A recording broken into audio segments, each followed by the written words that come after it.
afternoon, Miss Oo. Janice. Kay AZ, oo.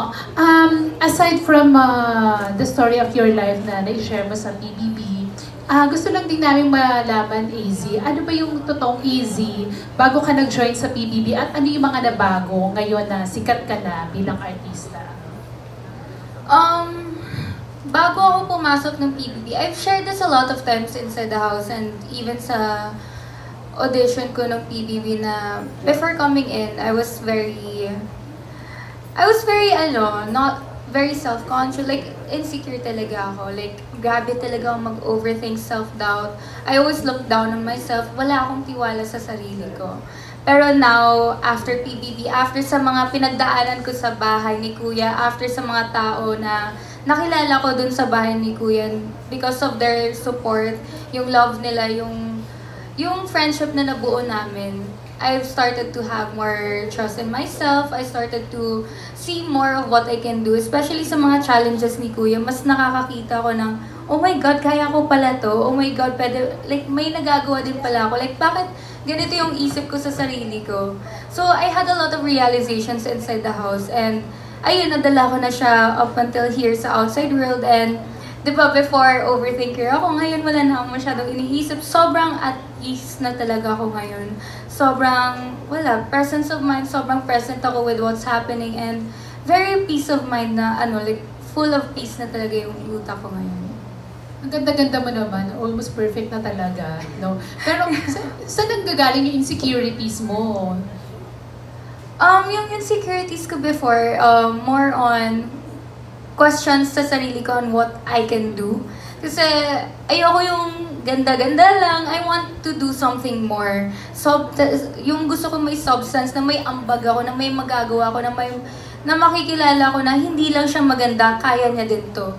Meron siyang magagawa na hindi lang puro ganda. So, ayun, medyo may napakita din ako sa loob ng bahay, and I'm so happy na may mga tao na nakakita na may kaya din ako, may substance din ako, and I'm really grateful for that. Kasi before, yun yung something na gusto ko ipakita pero hindi ko alam paano, and I'm happy yung sa PBB I was given a platform to do that. Kay Miss Gracie naman, ma'am, ano po yung specific products na i-endorse ni AZ? SCD Peeling Skin Lotion, yun po yung aming bestseller na gusto kong mapakilala sa marami with AC Martinez. So, na-try mo na AZ yun, yung skin peeling lotion? Yes po. Yes po. So, ano mga changes?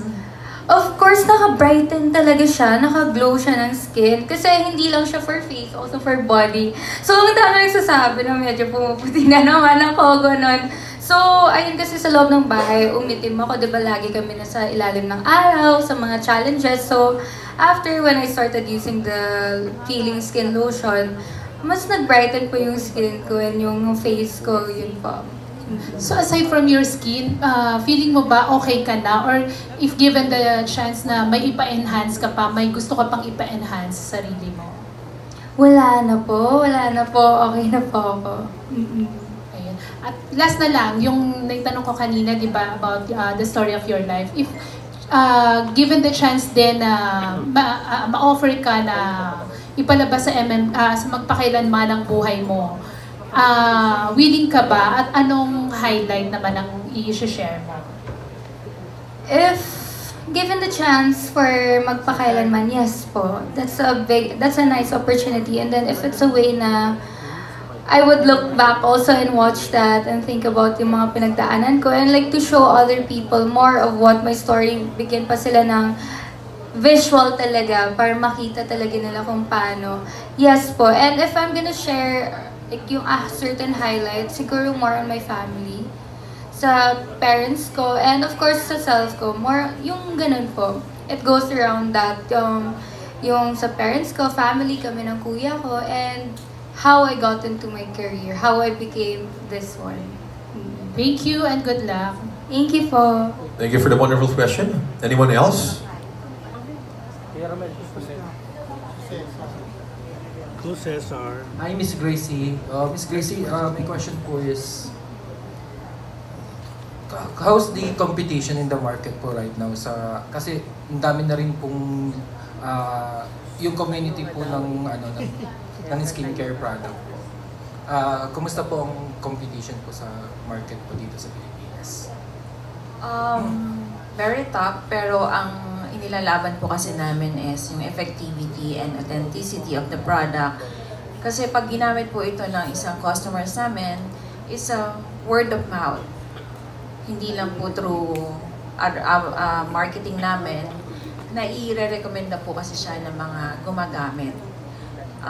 Ang strength po kasi ng kumpanya is the peeling skin lotion and other product is yung high quality na sobrang effective at affordable. Pag ginamit niya po kasi agad-agad nakikita din. Kaya competition is yung trust ng aming distributors and yung hard work nila, kaya kami po ay umaangat. At thank you everyone. And ayun po. Thank you.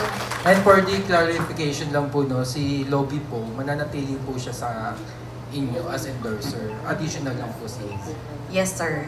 We love Miss Labi po and Miss AC and with Miss Sasa Dagdag din po. Per AC po. Nasa Hello kalagitnaan na tayo ng taon in 2025. Paano mo siya tinitreat? Sobrang bait ba sa'yo ng 2025? Kasi ito yung time na talagang lumawak yung awareness about you, at the same time sa community na rin ng industriya. Sobrang malaking blessing po yung 2025 for me. It's full of surprises, maraming unexpected na nangyayari, pero full of blessing po. Sobrang grateful po ako for this year kasi parang ito na yung, masasabi ko, ito po yung year ko, yung mga ganun po. Kasi thank God, I've been praying for this for a long time and for the longest time, and now na nandito na, sobrang grateful ako. And the last question, now that you are here na, ano yung mga nagagawa mo before na hindi mo na pwede o hindi mo na kaya, hindi mo na magagawa ngayon? And at the same time, curious ka rin ba in yourself when you're going outside, going to grocery, na yung itsura mo, yung pananamit mo, yung aura mo, may ganun na ba dahil nga marami nang nakakakilala sa'yo? Ako na, honestly, nagugulat pa rin ako na may mga tao na nagsasabi, uy, easy, ganun, nagpapapicture. May time, ako kasi, may times na I have my lazy days talaga. So, gusto ko lang naka-hoodie, naka-ganon, or like, sometimes bababa ako ng condo, nakapantulog, ganon. So, yung mom ko, sinasabihan ako, huwag ka po nakapantulog, ganon. So, ayun, that's something na, hindi naman na hindi ko na ginagawa, kasi up until now, ginagawa ko pa rin.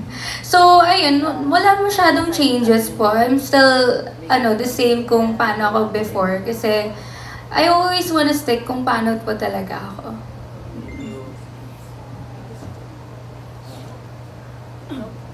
All right. Yes. Hello. Sir Rodel? Ay, kay Miss Gracie. Hello, ma'am.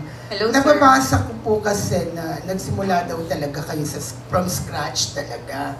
Pwedeng pakikwento yung mga naranasan nyo bago kayo naging successful? The journey. SCD came from sobrang hirap. There's betrayal and madaming naging utang, yan. But, yun kasi yung maganda dun eh. Na-experience mo yun, para yung paa mo na nakaapak lagi sa lupa. And you understand every situation.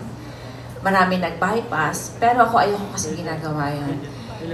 Then, yung product kasi namin mismo ang nagtaguyod sa pagka-effective niya, tapos ang mura pa niya, kaya hinanap kami sa market. So we struggle from maraming utang, as in, madaming, meron pang mga accident, meron pang nawala, dumating, pero lahat po yun dinaanan ko para maibigay ko yung best ko ngayon. Kaya po kami, dahil naiintindihan ko na kailangan akong pagkatiwalaan ng mga distributors at customers namin kasi syempre nag-i-invest po sila eh. Kaya yun po yung pinakita ko sa kanila na you can trust me, na hindi ko dadayain ang bawat produktong ginagamit, nilalagay ko sa aming product at sa sistema na ibinibigay din namin at sa pakikitungo ko sa kanila. I created my relationship with them genuinely. Talagang I give my heart, hindi lang sa mga tauhan ko, pati sa mga distributors at customers. Thank you. Ma'am, saan na po, bukod sa Philippines, saan na po nakakarating ang products nyo?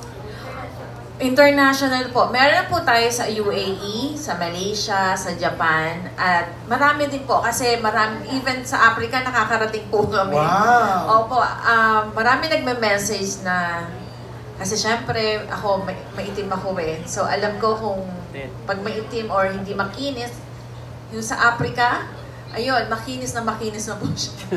Hindi na sila. Thank you. Last na lang po, bukod kay Labi po, kay AZ, kay Sasa. Dagdag. Oo. Meron pa po ba kayong gustong kunin na endorser? Na ito, gusto ko dapat maging part siya ng SCD. We are looking for a male. Ayun. Yun. And for no secret, May suggestion daw sa AC. Sa AC may suggestion. Wala pa pong clue? secret pa din daw po ang clue. Galing sa bahay ba? Connected kay AC. Galing po ba sa bahay ni Kuya Den? Secret pa din daw. Secret pa rin. Okay, thank you, Ma'am Gracie. Thank you Pasok kay po. Josh. Thank you, Sir Rodel. Kay Josh. Go Josh. Hello, Josh Mercado po from ABS-CBN Online. AZ, I'd like to know Hello. how has your concept of beauty changed since joining show business? How has your concept of beauty changed since joining show business? Before showbiz, I joined pageants. So, yung concept ko of beauty nun was like, alam mo yung sobrang plakado, sobrang ayos. And now, I'm leaning more towards on natural, leaning more towards on bare face, or like, kung naka-makeup man, very yung glowing lang, na very simple look lang. Na pink-pink lang, hindi masyadong fake. Kasi I've had that face already and I wanna go more into more natural beauty, mga ganun. So more onto light po talaga. So that's why sobrang sipag din po talaga ako sa skincare. As a celebrity and as an endorser ba, may pressure ba to always look good? Especially sa social media na there are filters na, di ba? And you can change your face na through enhancements. May pressure ba yun? Before, I would say there was pressure when bago pa ako sa industry. Pero nung pumasok kasi ako sa PBB, nakikita na ako ng mga tao na nakaganon lang ako sa couch, hindi naka-makeup, yung bagong gising. So parang ngayon, may konting pressure siguro kapag nasa events. Pero on the usual, wala na masyado kasi nakita nila ako na ganun sa PBB. So parang, it's like them seeing me also, pero now in the outside world. Ayun po. Yung last na parang, there's criticism kasi sa mga batang artista na parang magkakamukha na raw, parang isa na yung hulma. Your thoughts on that? Sorry, ano po? There's criticism kasi sa mga batang artista na magkakamukha na raw, isa na yung hulma ng face nila. Your thoughts on that? Parang all of yung batang artista, unique po yung itsura nila, like each one of them. Hindi ko po masasabi na isa yung itsura na nila kasi they all have different kinds of beauty and they're all beautiful in their own way po talaga. Last na kay Miss Gracie, ano pa po yung upcoming plans niyo for the brand? Ano pa po yung mga promo na gagawin niyo? For now, we are, more on travels for the distributors and more marketing for Miss AC and our endorser. Sobrang dami na naka-line up po kasi namin. We're going to abroad for marketing din ng company. Hindi lang po dito sa Pilipinas. And more on video clips and sa social media din po. Thank you.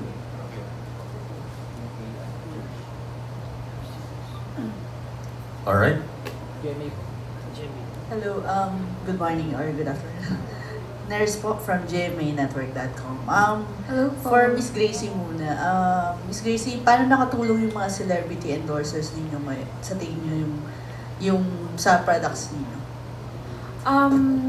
Kasi ang product kahit gaano po siya ka-effective, kahit gaano siya kaganda, nakikilala through our distributors, from their help.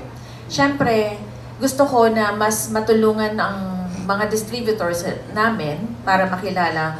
We are having Miss AC Martinez and our other endorser para mas lumaki yung reach niya. Kasi syempre, like Miss AC, ang dami niyang fans. Grabe. Nag-live siya. Sobrang nakita ko is 4.m views. Tapos, ang dami rin po mga comment. Through that live pa lang po, makaka-reach out na kami ng malaki. Makikilala ang SED company. Yun po yung makakatulong sa amin para mas makita. Matulungan namin yung mga distributors din at saka ang kumpanya through our Miss AC Martinez. Okay, for AZ naman, ano yung mga na-realize mo after PBB? And sabi mo nga, nagsa-self-doubt ka before. Ano yung mabibigay mong mensahe sa previous self mo? Ngayong ito ka na, kilala ka na. Mensahe for my previous self, I think I would say na it's okay na ganyan yung pinagdadaanan mo ngayon, na I understand na ganyan yung iniisip mo, pero I wish na you didn't dwell on it too much. Pero it's okay kasi you learn from it, like kung saan ako ngayon, and you'll learn from it talaga. It's a lot, parang there's so much life pa. There's so much life, and there's people who's gonna love you and support you. So, trust lang the process, trust in God. Huwag kang magmadali, and know na better things are coming. Sa stint mo sa PBB, may mga sobrang important life lesson ka bang na-realize na dala-dala mo hanggang ngayon? Yes po. That would be is to stay present. Kasi sa PBB, lagi akong distracted, lagi akong nag-iisip, yung mga things na iniisip ko are things that I couldn't control or like out of my control. So, lagi akong nawawala dahil dun. Pero when I started to learn to be more present, to be more aware, to be more, just enjoy, to be in the moment, dun na ako naging masaya. Dun na ako settle in talaga, dun na ako doon ko na talaga napakita kung ano yung kaya kong gawin. Yung ganun po. Kasi I felt like because of me being distracted, marami po, lagi akong nawawala. Like parang umiiyak ako.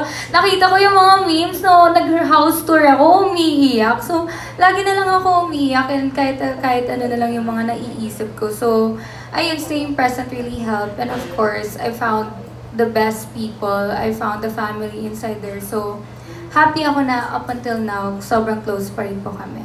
Siguro since na-mention mo na yung mga videos na umiiyak ka sa loob ng bahay, ano yung initial reaction mo nung paglabas mo, nakita mo yung mga memes? Oh my God, hindi ko kaya panoorin. Nagre-cringe ako. Oh my God, ba't ganun ako umiiyak? Ang pangit ko umiiyak. Lagi ako nasa dining table, lumuluhod. Oh my God, eksena si ate, Chari. Pero ang arte ko! Ang arte niya. So, ayun.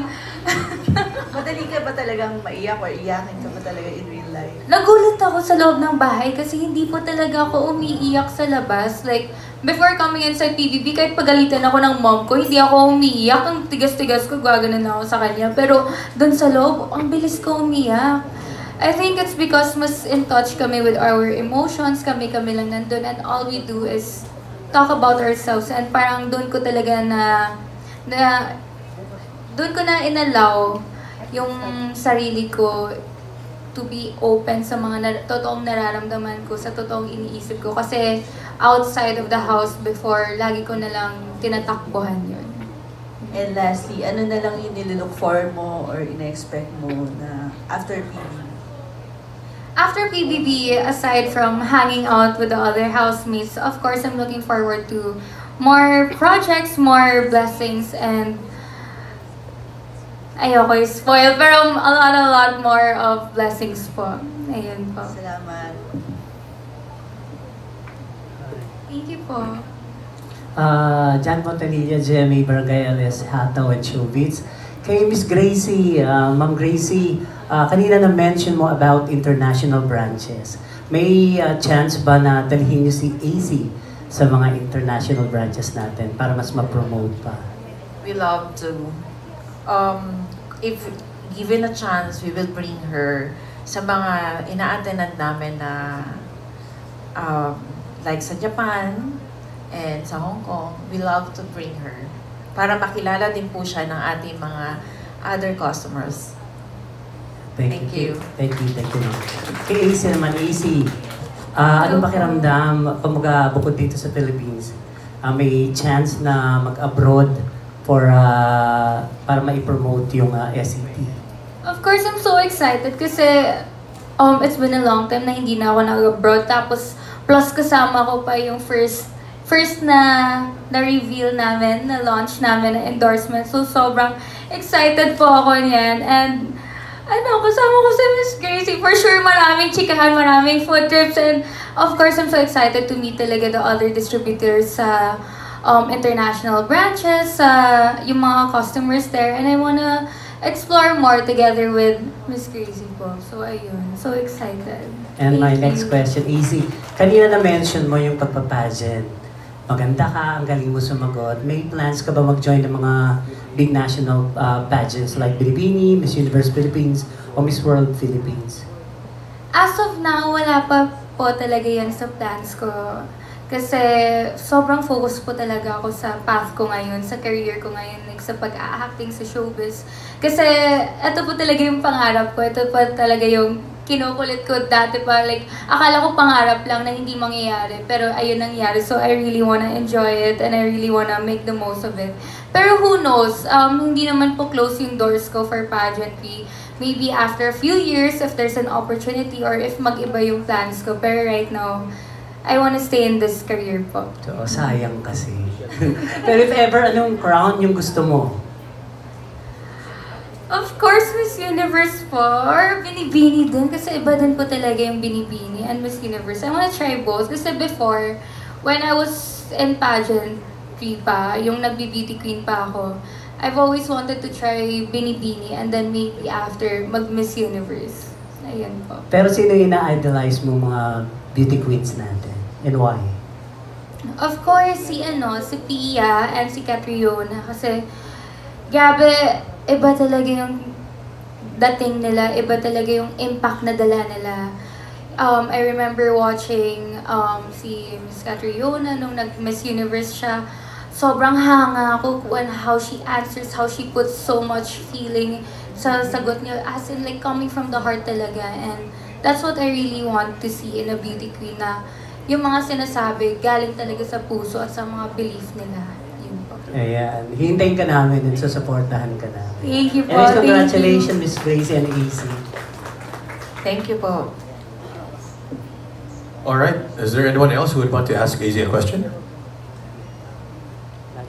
Come on, guys. Don't be shy. You should maximize this moment. We have, I believe, the ladies on that table. Do you have any questions? None? Sir? Yes, I'm Roland Castro from Abante Tonight and Showbiz Police. Anyway, Hello po. Ang question ko, may nag-comment kasi nung post ko yung photo mo na sabi, may crown yan, beauty queen yan, nakasabay niya si Showbiz sa pageant tong araw. Totoo ba? Si Shuvi po? Yes. Yes po, nakasabay ko po siya sa Hiyas ng Pilipinas. Oo. So, tinuturing mo pa ba siya na karibal hanggang ngayon? Lalo na sabay kayo sa PBB, nagkapangalan. No po.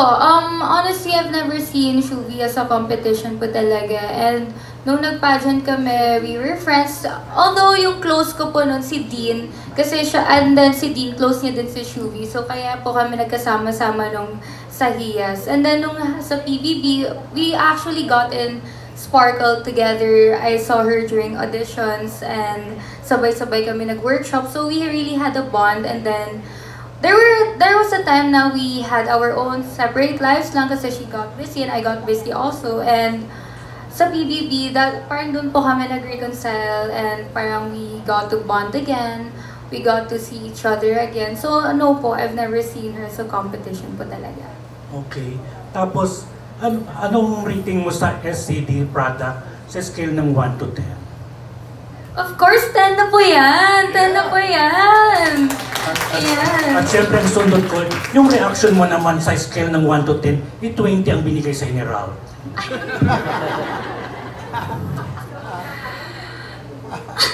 Nakikasabay pang ang baby ni AZ.